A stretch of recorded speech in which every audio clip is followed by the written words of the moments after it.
Subscribe کیجیے ہمارے channel نور رضا کو اور بیل آئیکن کو پریس کیجیے جس سے آپ کو ہماری نیو ویڈیو کی نوٹیفیکیشن ملتی رہے. میرے پیارے آقا صلی اللہ علیہ وسلم کے دیوانوں، دل کے کانوں سے سن لو. سیدنا غوث الثقلین رضی اللہ تعالیٰ عنہ اللہ اکبر اپنے خطبات میں ارشاد فرماتے ہیں، لوگوں نفاق چھوڑ دو، تمہارے اندر نفاق پیدا ہو گیا.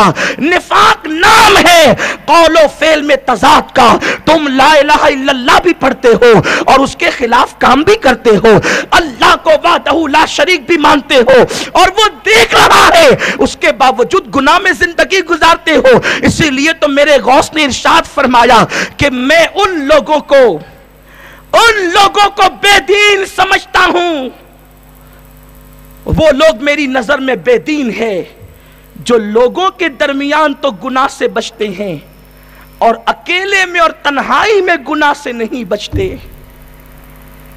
لوگوں نے عرض کیا، یا غوث الثقلین، لوگوں کے درمیان کوئی گناہ سے بچے اور تنہائی میں گناہ سے نہ بچے، آپ اسے بے دین کہتے ہیں؟ فرمایا ہاں، وہ بے دین ہے، وہ بے دین ہے جو لوگوں کے درمیان گناہوں سے بچتا ہے اور تنہائی میں نہیں بچتا. پوچھا وجہ؟ فرماتے وجہ یہ ہے کہ لوگوں کے درمیان گناہ اس لیے نہیں کرتا کہ لوگ دیکھ رہے ہیں، اور تنہائی میں گناہ کرتا ہے لیکن اللہ دیکھ رہا ہے، اس کا خیال نہیں، اس کا خیال نہیں.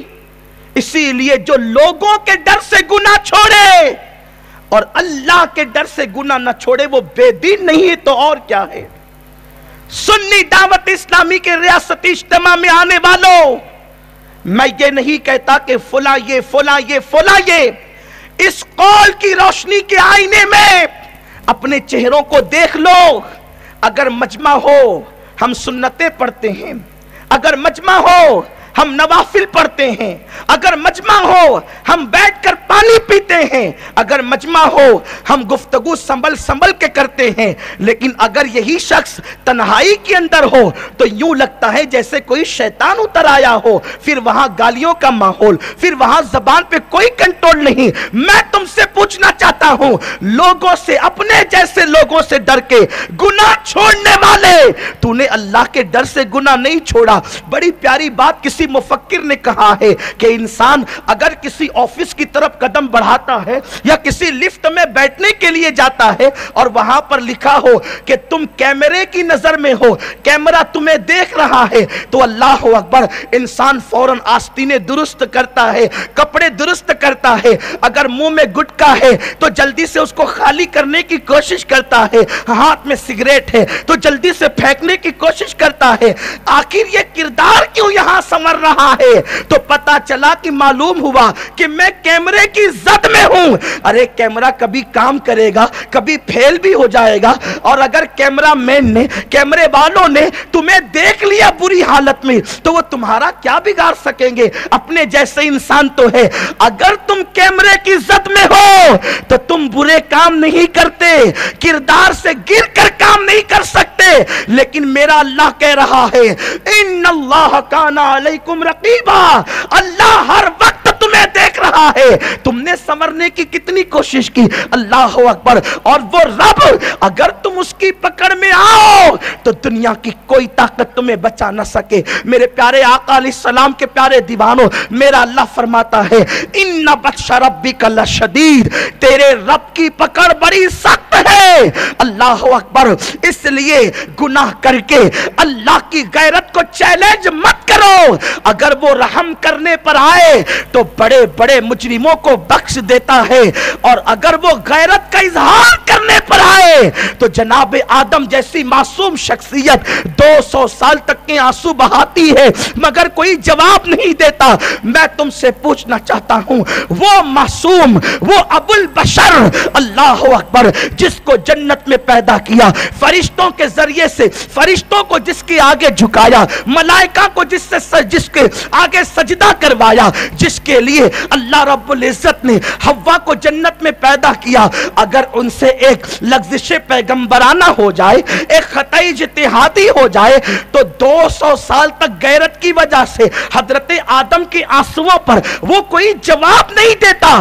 یہاں تو تصور ہو چکا ہے، ادھر استغفر اللہ کہیں گے، ادھر سارے گناہ بخش دیے جائیں گے۔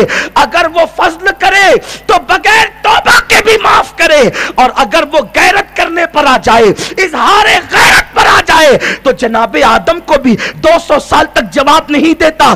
آدم سے بڑھ کر ہو گئے معاذ اللہ، حضرت آدم کے برابر ہو گئے معاذ اللہ، جس کو اتنا محبوب بنایا کہ فرشتوں کو جس کے سامنے جھکایا، جب اس کو 200 سال تک جواب نہ دیا۔ پھر آپ آ کر کے تاریخ دیکھیں، یہ اللہ نے اپنے نبی کی شان گھٹانے کے لیے نہیں، بلکہ دوسروں کو قانون دینے کے لیے۔ جب محبوبوں سے اس طرح غیرت کی جاتی ہے تو پھر تمہارا کیا حال ہوگا؟ اس لیے لوگوں، چھوٹے گناہوں کو چھوٹا سمجھ کر نہ کرنا۔ اگر اسی پر پکڑ ہو گئی، حضرت سیدنا داؤد علیہ السلام سے ایک مرتبہ ان کی شان کے خلاف کوئی جملہ نکل گیا، اس پر اللہ اکبر غیرت کا اظہار کیا قدرت نے۔ جناب داؤد روتے روتے اتنا روئے کہ آنسوؤں کی وجہ سے سبزہ اگایا۔ تو ایک دن عرض کی مولا ذرا دیکھ تو صحیح، میں تیرے لیے کتنا رویا، مجھ پہ رحم تو فرما۔ جواب آیا، داؤد تجھے اپنے آنسو یاد ہے اور اپنی خطا اجتہادی تجھے یاد نہیں۔ اللہ اکبر۔ میرے پیارے آقا علیہ السلام کے پیارے دیوانوں، میں پوچھنا چاہتا ہوں، آخر ہم نے کیا دوسروں سے نفرت کرتے کرتے اپنے آپ سے بھی نفرت کرنا شروع کر دیا؟ اللہ اکبر۔ اگر کہیں آگ لگی ہو ہم قدم نہیں بڑھاتے، کہیں گرمی کا موسم ہو اس شہر میں بغیر انتظام کے نہیں جاتے، لیکن جو رب ارشاد فرما رہا ہے، ان الابرار لفی نعیم وان الفجار لفی جحیم، نیکوں کے لیے جنت ہے، فاجروں کے لیے جہنم ہے۔ اپنے آپ کو بچانے کی کوشش کرو۔ صغیرہ گناہ تو صغیرہ ہے، ہمارے پاس تو کبیرہ گناہوں میں ہم ڈوبے ہوئے ہیں۔ کوئی سود کھا رہا ہے، میرے آقا نے ارشاد فرمایا، سود کا ایک لقمہ کھانے والا ایسا جیسے اس نے اپنی ماں کے ساتھ 36 مرتبہ زنا کیا۔ حاجی صاحب کہلائیں، لمبی داڑیاں رکھ لیں، خوبصورت ٹوپیاں پہن لیں، خوبصورت لباس پہن لیں، اور دیکھو تو کیا کاروبار چل رہا ہے؟ سود کا کاروبار چل رہا ہے، کسی کا جوے کا کاروبار چل رہا ہے، کسی کا لاٹری کا کاروبار چل رہا ہے، کوئی در پردہ شراب کا اڈا چلا رہا ہے، کسی کا حال یہ کہ ماں کو ناراض کر رہا ہے، باپ کی بے ادبی کر رہا ہے، کسی کا حال یہ ہے کہ ماں کو گھر سے نکال دیا ہے۔ نادان! اللہ اکبر۔ چھوٹے گناہوں سے جب تو تباہ ہوتا ہے تو بڑے گناہوں کی تباہی کیا ہوگی؟ حضرت سیدنا عبد الرحمن جبلی رحمت اللہ تعالی علیہ ارشاد فرماتے ہیں اس آیہ کریمہ کی تفسیر میں کہ بڑے گناہ سے بچ کر چھوٹے گناہ کرنے والے کا حال یوں ہے کہ کسی درندے سے مقابلہ ہو تو انسان درندے سے بچ جائے، پھر آگے بڑھے، اونٹ سے مقابلہ ہو، اونٹ سے بھی بچ جائے، لیکن چونٹیوں کو یہ سمجھ کر تو یہ بہت معمولی سی چونٹیاں، یہ میرا کیا بگاڑ لے گی، چونٹیوں کو دیکھ کر بے فکر ہو جائے، ایک چونٹی کاٹے، پھر دوسری کاٹے، پھر تیسری کاٹے، پھر چوتھی کاٹے، سب چونٹیوں نے مل کر کے کاٹا اور اس کو زمین پہ گرا دیا۔ جس کو کمزور سمجھ رہا تھا اسی نے تباہ کر دیا۔ یہی حال ان لوگوں کا ہے۔ ہم تو نماز پڑھتے ہیں، ہم تو روزے رکھتے ہیں، ہم تو حج کرتے ہیں، ہم تو زکوٰۃ دیتے ہیں، اب ہمیں جنت میں جانے سے کون سی چیز روک سکتی ہے؟ تو ان لوگوں کے لیے یہ گناہوں کے اندر گر جانا، ارشاد فرمایا گیا کہ جو لوگ بڑے گناہوں سے بچتے ہیں اور چھوٹے گناہوں کے لیے بے باک ہو چکے ہیں، ان کا حال یہ ہے جب وہ آئیں گے اللہ کی بارگاہ میں تو گناہ ان کو گھیرے ہوئے ہوں گے، لیکن وہ لوگ جو بڑے گناہوں سے بچ کر شبہات سے بھی بچتے ہیں اور اللہ سے ڈرتے ہیں، وہ اس حالت میں اللہ کی بارگاہ میں آئیں گے کہ اللہ نے انہیں امان دے چکی ہوگی۔